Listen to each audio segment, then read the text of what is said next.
Happy Friday, everybody. Welcome to Wake Up Charlotte to Go. We made it through the week. Friday, y'all. Yeah, Larry's going to have much more on your forecast for today and the weekend. Some rain on the way, Larry, but hard to believe 34 years ago today, Hurricane Hugo made landfall. I think I walked around this building this morning. I went, you weren't here, you weren't here. No, I don't think any of us were here, and some people in this building weren't even That's born. what I'm talking about. Somebody weren't even around that time. Yeah, 34 years ago, made landfall around midnight near Charleston, South Carolina, with storm surge up to about 25 to 30 feet. Yeah, look at this video. The Category 4 storm was one of the strongest and costliest hurricanes ever for the U.S. If you lived in the Charlotte area in September of 1989, you probably have a story.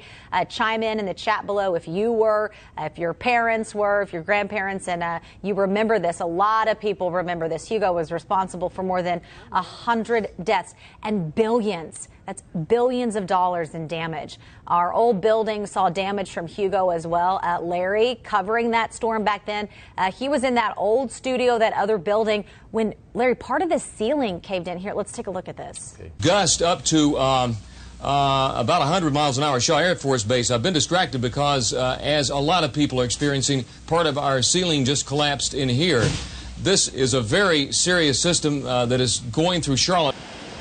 You saw me glance over. Because more kept falling. About 500 pounds of ceiling material came through right in the studio, about 10 feet away from me.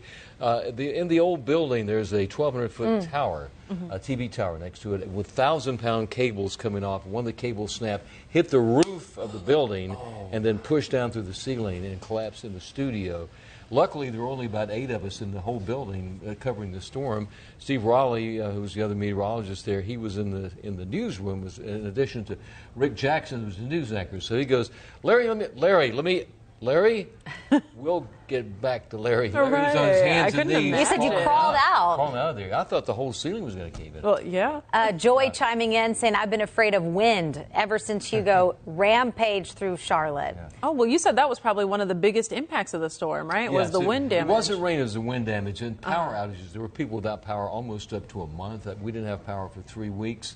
A tree came to the front door of the house.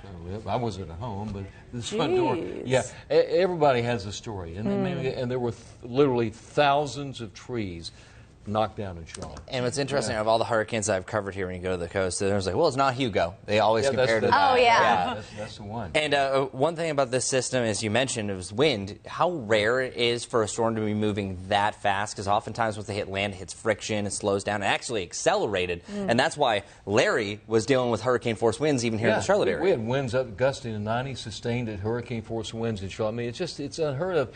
And at that time, we didn't have the technology to tell anyone in advance that we'd have a hurricane here. I mean, even in Charleston, I remember the night before, around 9 o'clock, the night before the hurricane hit in Charleston, looking at this storm, monster storm in the Atlantic Ocean. I said to Steve Raleigh, the other meteorologist, said, Charleston doesn't even have any idea what's going to hit them. We didn't have any idea what was going to hit us. Yeah. I mean, it was a nightmare for the people living in this area. And so this graphic is from the track of the storm, right? Yeah. And the damage that it caused. This is all the data that I can get. What I think is most astronomical here is that Larry was mentioning $11 billion. That's the totality of Hugo, because it wasn't just the effects here in the United States. It also hit some of the Lesser Antilles, part of Puerto Rico, but it was $9 billion, the official, that came down for the Carolinas. Yeah. But if you translate that to 2023 U.S. dollars, it's $22 billion worth of damage. So it's a top 20. And at that time in 1989, this was the most costliest storm in U.S. history. It was outdone by Andrew 3 years later. As Larry mentioned, it made landfall around midnight, Sullivan's Island. There they had a peak storm surge of 19.8 feet. And then 135 to 140. Larry, I've seen different reports of 135, 138, 140. But I think the craziest thing was talk about how the speed of it. That was midnight that it made landfall. I saw the next report, 6 a.m., that it was a tropical storm over the mountains. Yeah, it really picked up steam. It moved through Charlotte and was moving around 35 to 40 miles an hour. It moved across Hickory, then headed to the mountains, and then made a turn up towards Pennsylvania.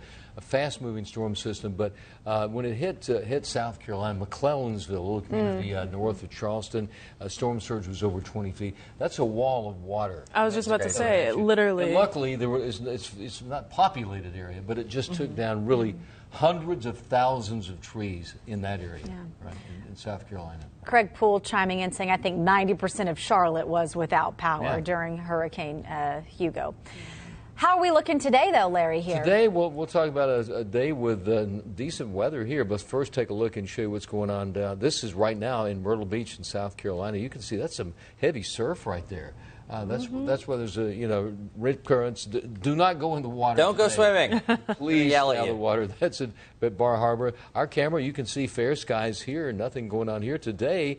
I think with some cloud cover later in the afternoon, we'll be in the upper 70s for temperatures. As you can see, 1 a.m. in the mid 60s. But the issue is the fact that we're dealing with a tropical alert. It's interesting. This is not a named storm, Chris. At the moment, could become Ophelia. That's the next name on the list. So you see, it looks like almost a typo. It's like, what's Larry doing? PTC number 16. It gets very complicated. So this only started a few years ago with the National Hurricane Center. Yeah, it's potential tropical cyclone number 16. So Larry clearly couldn't put all that on there. All that means is usually when communities within a 48-hour period are going to be affected by a storm, but yet it is not a named storm at that point. They aren't tracking it. They aren't saying the update for this said storm. They're just saying that there's a good shot that right before this makes landfall, it's going to have the right criteria. That's a center of circulation. It ditches its fronts. It's either a warm core storm or subtropical right there. So regardless of it being subtropical storm Ophelia or tropical storm Ophelia, it's still going to have the winds that are as powerful as a tropical storm. There's just a lot of set check boxes that need to be checked before it becomes named. Yeah, let's go back to the graphic. Let's talk about the extent of this. It really, right at the moment, all the way from Virginia Beach and Norfolk all the way down to Charleston in South Carolina. That's the warning area. But at the moment, the storm is way out there in the Atlantic Ocean. The center of circulation is about 350 miles from Charleston, South Carolina. And it's farther back than that rain. That band of showers just off the Carolina coastline. It'll move in. In fact, this is Futurecast. You can see, we take you up to a time frame. This is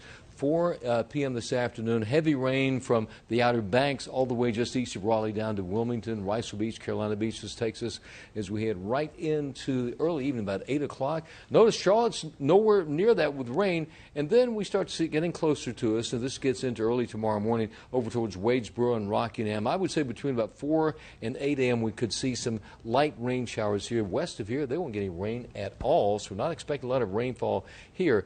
Chris, it's interesting, the amounts of rain that we could get here, really not that much. No, and those numbers came way down, too, because it was looking like there would be the outer bands of this that I saw at one point during the noon show, Rockingham, and anywhere from 2 to 4 inches of rain. So that's a nice improvement. So I think that what happens when it makes landfall, it falls apart quickly. Yeah, let's go back to the, if you could show the graphic. It's very important to show this. And let's talk about what's going to happen east of here. Along the Carolina coastline, from Elizabeth City all the way to the Outer Banks, anywhere from Corolla all the way down to Cape Hatteras and down into areas around Wilmington, that's some very heavy rainfall. Over 5 inches at least in some locations. At least, and there may be some more of that, more than that along the Outer Banks. We do also have the storm surge alert. You saw the heavy surf around Myrtle Beach. Dangerous situation out there. It would not, I mean, really, you're risking your life if you go in the water. Jeez. All righty. Yeah, and I don't think people realize when you're looking at the topography of North Carolina how far some of those inlands actually come in. Because look at New Bern. When Florence made landfall, New Bern was absolutely hammered by storm surge and rain just because that much water can come that further in. I remember Bath was another name that was mentioned during Florence, and this is not going to be anywhere near there. I'm just letting you know that even though this is just a tropical storm or might not even be named, you're still going to have the effects with that storm surge up to 4+ feet, and it's still going to be a pretty strong system. Yeah, the winds right now sustained about 50 with some gusts up to around 65 miles per hour. So tomorrow morning it skirts, makes a turn.